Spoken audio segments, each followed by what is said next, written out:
রাধে রাধে। জয় শ্রীকৃষ্ণ। স্ত্রীদেরই কেন প্রত্যেক মাসে মাসিক ধর্মের মতো অসহনীয় পীড়া সহ্য করতে হয় এবং মাসিক ধর্মের সময় স্ত্রীকে স্পর্শ করলে কি হয়? তো বন্ধুরা, আজকে এই ছোট ভিডিওটির মাধ্যমে আমরা এক পৌরাণিক কাহিনীর মাধ্যমে বিষয়টি জানার চেষ্টা করব। পৌরাণিক কাহিনী অনুসারে দেবরাজ ইন্দ্রের দেওয়া মহিলাদের শ্রাপকেই এই ঘটনার প্রধান ও অন্যতম কারণ হিসাবে বর্ণনা করা হয়েছে। ভগবত পুরাণ অনুসারে গুরু বৃহস্পতি, অর্থাৎ যিনি ছিলেন দেবতাদের গুরু, একবার তিনি দেবরাজ ইন্দ্রের উপর খুবই ক্রোধান্বিত হয়েছিলেন। এই ঘটনার সুযোগ নিয়ে অসুরগণ দেবলোক আক্রমণ করে। ফলস্বরূপ সমস্ত দেবতা দেবলোক ছেড়ে প্রাণ ভয়ে পালানোর চেষ্টা করেন এবং যে যার সুবিধা মতো গোপন ডেরায় আত্মগোপন করে থাকেন। দেবরাজ ইন্দ্রও এর ব্যতিক্রম নয়। ইন্দ্রদেব নিজের সিংহাসন ছেড়ে নিজেকে বাঁচানোর জন্য সৃষ্টির রচনাকার ভগবান ব্রহ্মার কাছে যান এবং নিজেকে বাঁচানোর উপায় সম্পর্কে জানতে চান। তখন ভগবান ব্রহ্মা দেবরাজ ইন্দ্রকে বলেন, হে ইন্দ্রদেব, এই ঘটনার আক্রমণ থেকে বাঁচতে হলে তোমাকে এক ব্রহ্মজ্ঞানীর সেবা করতে হবে এবং তোমার সেবাতে যদি তিনি, অর্থাৎ ওই ব্রহ্মজ্ঞানী, খুশি হন তাহলে তুমি আবার দেবলোকে প্রত্যাবর্তন করতে পারবে। ভগবান ব্রহ্মার বলা কথা অনুসারে দেবরাজ ইন্দ্র যথারীতি এক ব্রহ্মজ্ঞানীর সেবা করতে শুরু করেন। কিন্তু ইন্দ্রদেব জানতেন না যে তিনি যার সেবা করেন, অর্থাৎ ওই ব্রহ্মজ্ঞানী, তার মা একজন অসুর রানী। সেই কারণে অসুরগণের সাথে ওই ব্রহ্মজ্ঞানীর আতাত ছিল খুবই ভালো। এর ফলস্বরূপ দেবরাজ ইন্দ্রের দ্বারা সমর্পিত পূজ্য সামগ্রী ওই ব্রহ্মজ্ঞানী দেবতাদের সমর্পিত না করে তার পরিবর্তে অসুরদের সমর্পিত করতেন।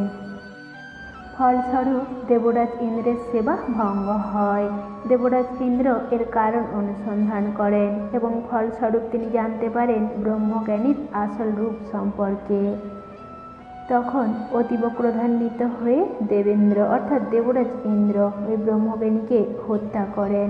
আর যেহেতু ইন্দ্রদেব ওই ব্রহ্মজ্ঞানীকে গুরু হিসাবে মানতেন, তাই গুরু হত্যা করে তিনি ব্রহ্ম হত্যার মতো পাপের ভাগীদার হন। এই পাপ এক ভয়ানক দানবের রূপ ধারণ করে এবং সর্বক্ষণ দেবরাজ ইন্দ্রকে অনুসরণ করতে থাকে। আর এই ভয়ানক দানবের প্রকোপ থেকে নিজেকে বাঁচানোর জন্য দেবরাজ ইন্দ্র এক ফুলের মধ্যে আত্মগোপন করে থাকেন এবং বহুকাল বর্ষ তিনি ভগবান বিষ্ণুর তপস্যা করেন। দেবরাজ ইন্দ্রের তপস্যায় অতীব মুগ্ধ হয়ে ভগবান বিষ্ণু খুবই প্রসন্ন হন এবং ব্রহ্মহত্যার পাপ থেকে মুক্তি লাভের উপায় হিসাবে দেবরাজ ইন্দ্রকে বলেন। পাপ থেকে মুক্তির উপায় হিসাবে ভগবান বিষ্ণু বলেন, হে দেবরাজ ইন্দ্র, এই পাপ থেকে মুক্তি লাভের উপায় হিসাবে তোমাকে বৃক্ষ, ভূমি ও জল এবং স্ত্রী, এই 4 ভাগে বন্টন করতে হবে এবং সঙ্গে একটি করে বরদানও দিতে হবে। ভগবান বিষ্ণুর দেওয়া এই কথাতে সম্মতি জানিয়ে দেবরাজ ইন্দ্র প্রথমে বৃক্ষের শরণাপন্ন হন এবং বৃক্ষকে অনুরোধপূর্বক এই পাপের এক অংশ নেওয়ার কথা বলেন। দেবরাজ ইন্দ্রের অনুরোধে বৃক্ষও এই পাপের এক অংশ গ্রহণ করে এবং বিনিময়ে ইন্দ্রদেবও বৃক্ষকে এই বরদান দেন যে অহেতুক বা বিনা কারণে বৃক্ষ কাটলে সেও হবে এই পাপের ভাগীদার এবং বৃক্ষ মরার পর স্বয়ং আপনা আপনি আবার পুনরুজ্জীবিত হবে। এরপর ভূমিও ইন্দ্রদেবের পাপের এক ভাগ স্বীকার করে নেয় এবং এর পরিবর্তে দেবরাজ ইন্দ্র ভূমিকে এই বরদান দেন যে ভূমির উপর আসা কোনো চোট বা আঘাত আপনা থেকে স্বয়ং সম্পূর্ণ হয়ে যাবে। এরপর দেবরাজ ইন্দ্রের অনুরোধে জলও পাপের এক ভাগ স্বীকার করে নেয়। পরিবর্তে ইন্দ্রদেব জলকে, অন্ন বস্ত্রকে শুদ্ধ ও পবিত্র করার বরদান প্রদান করেন। আর এই জন্যই জলকে হিন্দু ধর্মশাস্ত্র অনুযায়ী কোনো পূজা পাঠ বা ধর্মীয় আচার অনুষ্ঠান ইত্যাদিতে পবিত্রতার প্রতীক হিসাবেও মানা হয়। পরিশেষে ইন্দ্রদেবের অনুরোধে স্ত্রী জাতিও এই পাপের চতুর্থ ভাগ অর্থাৎ শেষ ভাগ গ্রহণ করে নেয়, যার ফলস্বরূপ স্ত্রী জাতিকে প্রতি মাসেই মাসিক ধর্মের মতো অসহনীয় পীড়া সহ্য করতে হয়। পরিবর্তে ইন্দ্রদেব এই বরদানও প্রদান করেন যে পুরুষের সঙ্গে সঙ্গমে লিপ্ত থাকার সময় পুরুষ অপেক্ষা স্ত্রীরাই অধিক তৃপ্তি লাভ করবে। আর তবে থেকে স্ত্রী জাতি মাসিক ধর্মরূপে ব্রহ্মহত্যার পাপ বহন করে চলেছে। এই জন্যই মাসিক ধর্মের সময় নারীরা কোনো মন্দির পূজাপাঠ বা কোনো শুদ্ধ অনুষ্ঠানে অংশ নিতে পারে না। কিন্তু বর্তমান সমাজে বৈজ্ঞানিক যুক্তিতে বিশ্বাসী মানুষজন এই যুক্তিকে কোনোভাবেই গুরুত্ব দিতে চান না। মাসিক ধর্ম চলাকালীন নারীদের শরীর 3 দিনের জন্য অপবিত্র থাকে।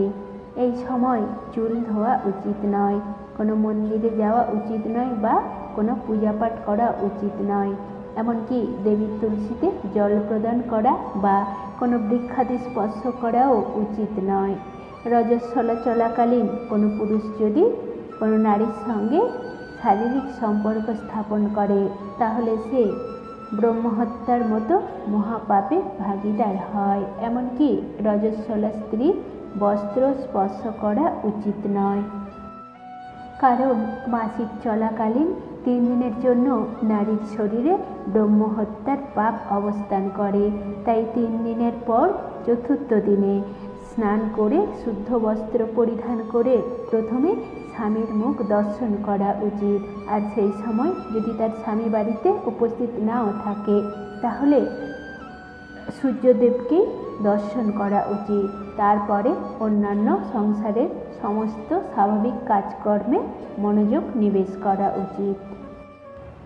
কিন্তু বন্ধুরা, বর্তমানে ব্যস্ত দুনিয়ায় এবং উন্নত বিজ্ঞানের যুগে আমরা কেউই এই কথাকে গুরুত্ব দিতে নারাজ এবং এটিকে আমরা একটি কুসংস্কার ছাড়া আর কিছুই মনে করি না। কিন্তু সনাতন হিন্দু ধর্মশাস্ত্রে পুরাণ কাহিনীর সত্যতা আজও গুরুত্বপূর্ণ ভূমিকা বহন করে চলেছে। তাই তো কথাই বলে, বিশ্বাসে মিলাই বস্তু তর্কে বহুদূর। যে কোনো ঘটনা আমরা মানি কিংবা না মানি সেটা আমাদের বিশ্বাস এবং সম্পূর্ণভাবে মনের উপর নির্ভর করে। বাকিটা সৃষ্টিকর্তা ঈশ্বরই বিচার করে থাকেন। তো বন্ধুরা, আজকের এই ভিডিওটি এখানেই শেষ করলাম। রাধে রাধে, জয় শ্রীকৃষ্ণ।